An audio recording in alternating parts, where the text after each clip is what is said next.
हम सभी को अपने खाने के तेल में 10% की कटौती करनी चाहिए।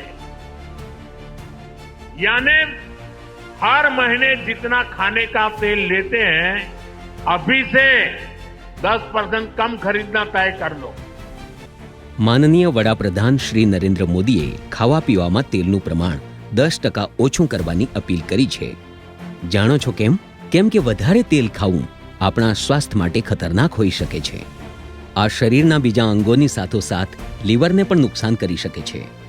લીવરને ફેટી બનાવી શકે છે, જે ઘણી ગંભીર બીમારીઓનું કારણ બની શકે છે.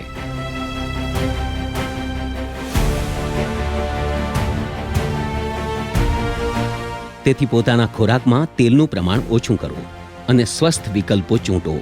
ફળ, પાંદડાવાળી શાકભાજી, દાળ, નટ્સ અને આખું અનાજ લીવર માટે ઉપયોગી છે. નિયમિત કસરત કરો અને ખૂબ પાણી પીઓ. આ આપના લીવરને સ્વસ્થ રાખવામાં મદદ કરશે.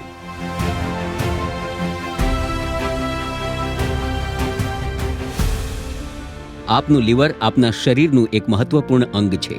એને સ્વસ્થ રાખવું જરૂરી છે. યાદ રાખો, લીવર સાથે જોડાયેલું છે સ્વસ્થ જીવનનું રહસ્ય. પોતાના લીવરનું ધ્યાન રાખો અને ખુશખુશાલ જીવન જીવો.